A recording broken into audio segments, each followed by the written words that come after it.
Meet the educators, teachers of the visually impaired, TVIs.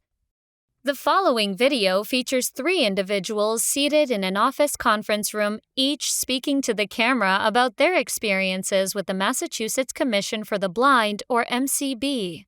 They are each teachers of the visually impaired, or TVIs, in different districts across Massachusetts.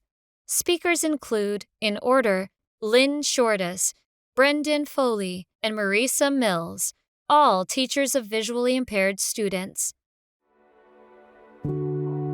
I am a teacher for the visually impaired and a certified orientation and mobility specialist for Pittsfield Public Schools. I have a caseload of about 42 students right now in Pittsfield, so it's interacting with their classroom teachers and connecting with them before school starts to get an understanding of what their curriculum will look like, what materials they'll use, and what we need to adapt for the students, and then just maintaining that connection throughout the school year to ensure that they have consistent access.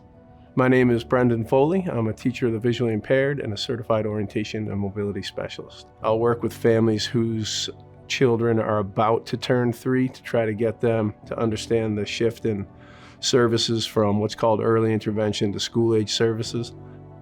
I work with students in psychiatric hospitals. I work with students in preschools. I work with students in private schools. Wherever they are, that's where I am.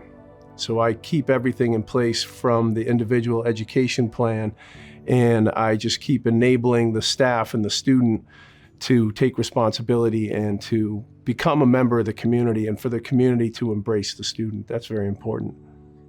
My name is Marisa Mills, and I'm a teacher of the visually impaired and an orientation and mobility specialist in New Bedford Public Schools. A big part of my role as a TVI is acting as a consultant, really. So I spend a lot of time consulting with general education teachers, special education teachers, other related service providers, occupational therapists, speech therapists.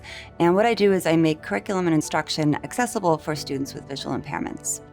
I think it's a combination of people that allow these students to be as successful as they can be. I've helped families in their homes just getting things set up so that their child can do be as independent as possible. So I think it's just, helping them determine the track that they're heading in, and then getting the wheels in motion so that all of those pieces fall into place and they can be successful in whatever track it is they want to pursue.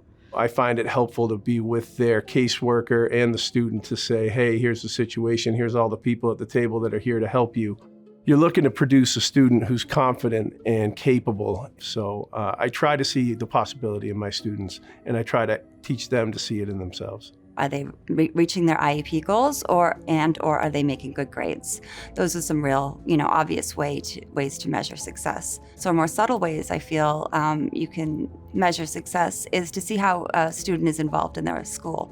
Oftentimes, students with visual impairments, they're isolated. They might be the only student with a visual impairment in the entire school. So to see a student, become part of their school community and to have friends and, truly be a part of their school and their community is a measure of success for me. Once high school is done for them, it's the MCB workers, the one that really steps in and is their go-to person. So whatever their, post-high school life is going to look like, whether that be college or a vocational program, they are a big part of that transition planning. The way Mass Commission for the Blind operates and the availability of their counselors and their opportunities are seriously some of the best in the world from what I've experienced. Seeing the students do what they want, when they want, and how they want, and knowing that I was a piece of that and I helped provide the tools to make that happen, that's what makes this worthwhile. I really do feel at the end of the day that we are providing a service that changes people's lives for the better. And it's that experience of the new and just being of help to somebody that drives me. To learn more about and contact the Massachusetts Commission for the Blind, find them online at mass.gov or call 800-392-6450.